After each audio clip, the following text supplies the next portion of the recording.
नमस्कार, स्वागत आपका हरियाणा न्यूज 24 पर। मैं हूं प्रिंस लंबा। हरियाणा प्रदेश के अंदर तीसरी बार सरकार बनाने के बाद लगातार अनुशासन और एकजुटता की दुहाई देने वाली बीजेपी पार्टी इस समय कैसे अपने ही विधायकों को जलील करने का, अपमानित करने का काम कर रही है, वो जग जाहिर हो चुका है। ऐसा एक मामला उस समय जब देखने को मिला जब केंद्रीय गृह मंत्री अमित शाह अग्रोहा में हिसार के अंदर आयोजित जिंदल परिवार के द्वारा एक बड़ी जनसभा को संबोधित करने के लिए पहुंचे थे, जहां पर बीजेपी के ही विधायक को सरेआम भरी जनसभा में बेइज्जत करने का काम किया गया, अपमानित करने का काम किया गया। यानी कि बीजेपी के द्वारा ही अपने ही विधायक की इज्जत उतारने का काम कर दिया गया। हम बात कर रहे हैं रणधीर पनिहार की, जो बीजेपी के नलवा विधानसभा सीट से विधायक हैं। सबसे पहले आप उस जनसभा की ये वीडियो क्लिप देखिए, जिसमें आप देखेंगे कि सबसे पहले स्टेज के ऊपर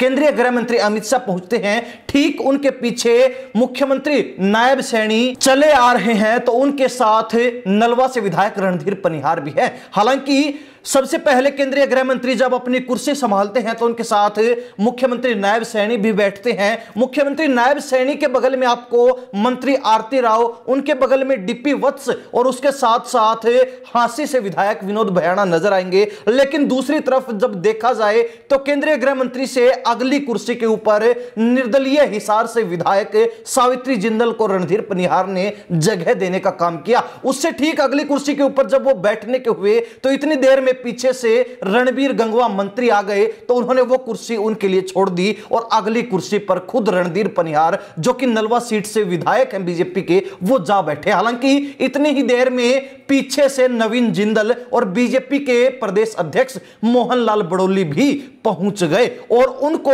मजबूरी वश जब कुर्सी खाली नहीं मिली तो पीछे खड़ा होना पड़ा। दोनों नेता एक साथ खड़े थे, लेकिन जब अधिकारियों ने यह नजारा देखा तो अधिकारी दौड़े दौड़े स्टेज की तरफ आए और रणधीर पनिहार को धीरे से कहा कि आपका स्टेज पर बैठने वालों की सूची में नाम नहीं है, इसलिए आप कुर्सी छोड़कर स्टेज से नीचे आ जाइए। और यह सुनने के बाद रणधीर पनिहार का चेहरा तो उतरा, लेकिन उन्होंने कुर्सी से खड़ा होने में एक सेकंड की भी देरी नहीं की और कुर्सी से खड़े होकर स्टेज से नीचे चले गए। लेकिन उनके खड़े होने के बाद तुरंत प्रदेश अध्यक्ष मोहनलाल बड़ोली ने वो कुर्सी संभाली और रणधीर पनिहार के स्टेज से नीचे जाते ही नवीन जिंदल के लिए भी एक अलग से कुर्सी लगा दी गई। यानी कि एक तरीके से कहा जा सकता है कि सोची समझी रणनीति के तहत रणधीर पनिहार के साथ शायद ही ऐसा कुछ हुआ है, क्योंकि बीजेपी इसके माध्यम से किसी बड़े नेता को संदेश देना चाहती है। बीजेपी इसके माध्यम से कुलदीप बिश्नोई को यह बताना चाहती है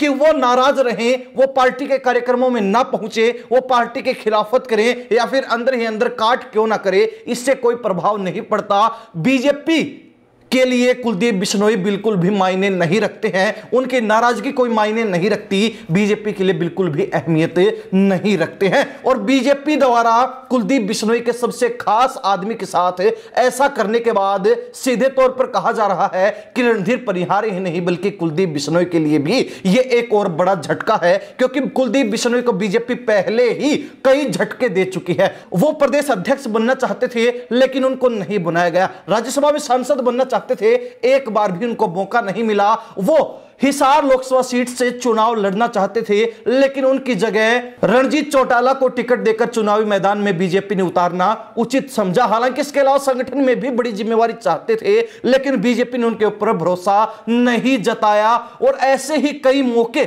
जब उनको झटके पर झटके बीजेपी की तरफ से मिलते रहे। हालांकि कुलदीप बिश्नोई ने अनेक जगह पर बीजेपी को जो है मजबूती देने का काम किया, बीजेपी के साथ खड़े रहे, परंतु बीजेपी ने उनकी मेहनत का यह सिला दिया और आज के दिन कुलदीप बिश्नोई बिल्कुल हाशिए पर जा चुके हैं। ना वो अपने कार्यक्रम करते नजर आते और ना ही बीजेपी के कार्यक्रमों में शरीक हो रहे हैं। और ऐसा ही कुछ अग्रोहा की इस जनसभा में भी देखने को मिला, जहां केंद्रीय गृह मंत्री अमित शाह पहुंचे, लेकिन कुलदीप बिश्नोई और बिश्नोई परिवार का कोई भी सदस्य यहां पर मौजूद नहीं था। हालांकि कुलदीप बिश्नोई के खास व करीबी नेता रणधीर पनिहार, जो इस जनसभा में विधायक होने के नाते पहुंचे, उनको भी बेइज्जत और अपमानित करने का काम किया गया और स्टेज से उठाकर नीचे पब्लिक में भेजने का काम कर दिया, जिससे साफ संदेश कुलदीप बिश्नोई को दे दिया गया है कि अगर वो बीजेपी के अंदर नहीं रहना चाहते, बीजेपी के लिए काम नहीं करना चाहते, तो बीजेपी के दरवाजे भी उनके लिए बंद हैं। बीजेपी के लिए वो बिल्कुल भी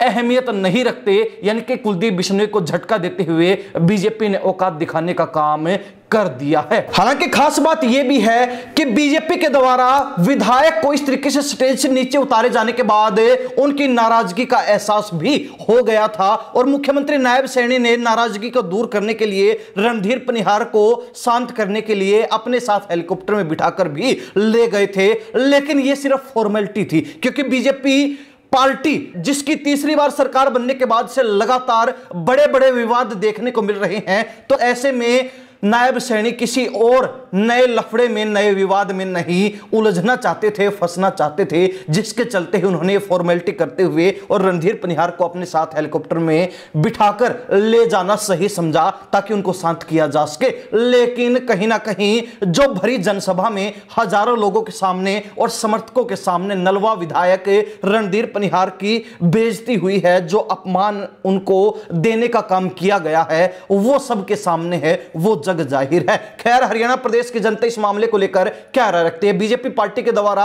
अपने ही विधायक को यूं बेइज्जत करना, यूं अपमानित करना और कुलदीप बिश्नोई के खास आदमी को नीचे स्टेज से उतारकर, अमित शाह के स्टेज से नीचे उतारकर बिश्नोई को झटका देने का जो सोचा समझा प्लान था, जो रणनीति थी, जो सियासी खिचड़ी पकी, इसको लेकर आपकी क्या राय है? कमेंट के माध्यम से जरूर लिख दीजिए। इन्हीं सब बातों के साथ मैं प्रिंस लांबा, हरियाणा न्यूज़ 24। नमस्कार, जय हिंद।